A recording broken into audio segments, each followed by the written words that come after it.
او یو هغه دي نن سبا چې مشرانو پورې مذاق کوي، مسخرې کوي، ټوکې کوي، ویډیوګانې ته کوي چې دا ویډیو مشهوره شي، د ده پاڼه وچلېږي، ده ته پیسې په دې ویډیو باندې ډېر راشي، نو سپین ږیری هغه به راونیسي، د هغه بېعزتي به کوي، به پورې به خاندي، هغه پورې عقل یې کمزوری شوی.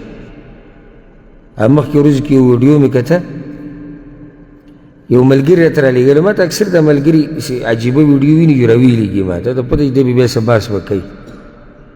نو هغه یو سپین ږیری دی او دا هلکان یو څو ته ګیر چاپېره دا ټوپۍ ته ګزاري راګزاري او ویډیو ته کوي. نه هغه غریب خپله ټوپۍ راوالي په سر یې کوي چې بیا ګزار کوي، بیا راوالي بیا کوي. یعنې بس خبرې خو د کولو نه وي، سړی مخامخ چاته نه کوي، خو لکه سترګو نه مې اوښکې لاړې ورب الکعبه، او خپل مشران راته ټول رامخې ته شو.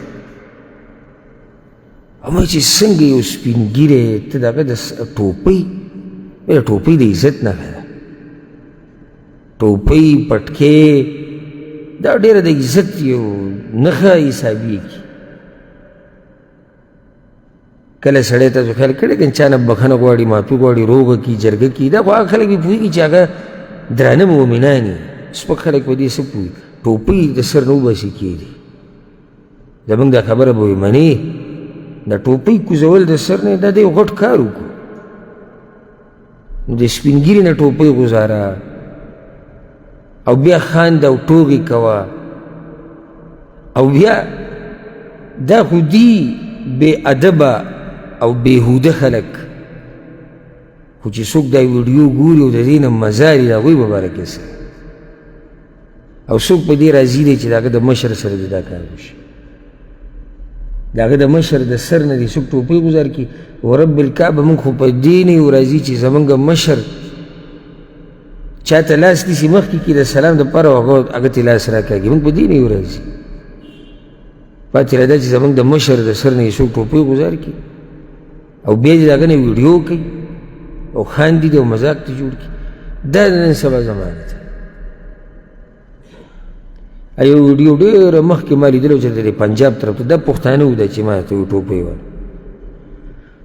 نو هغوی داسې چل کوو، بعض هلکان را جمع شوي ویډیو کوله، یو سپین ږیري یو په سکوټر ناست دی، نو دې سپین ږیري ته وراځي چې دې ورسوي،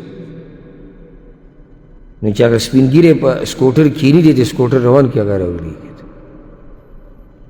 نو بیا ټول د خندا شنه شي.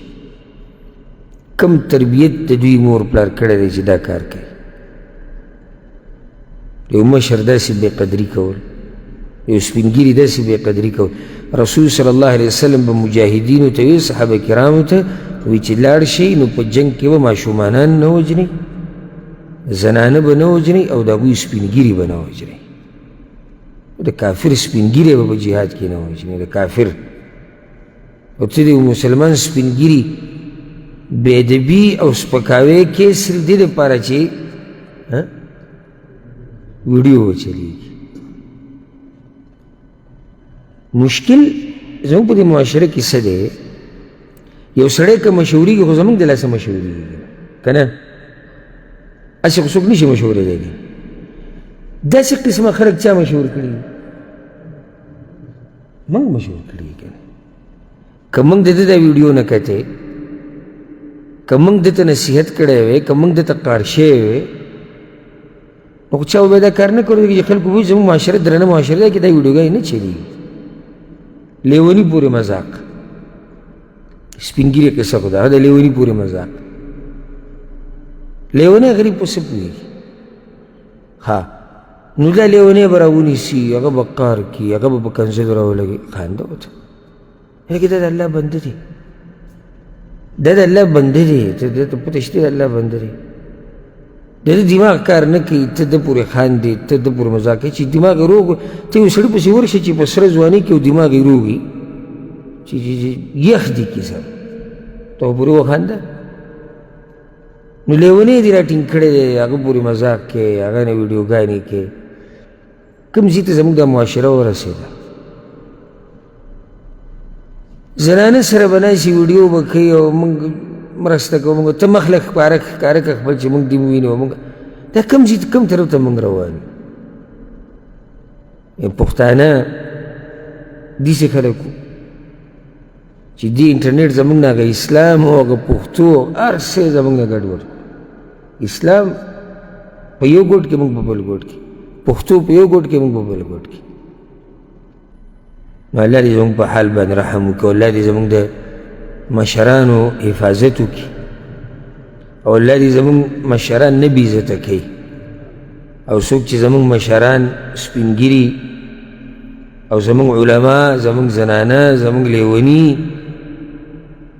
زموږ زنانه بې عزته کوي، نو رب العالمین دې ورته هدایت وکړي او الله دې پوه وکړي.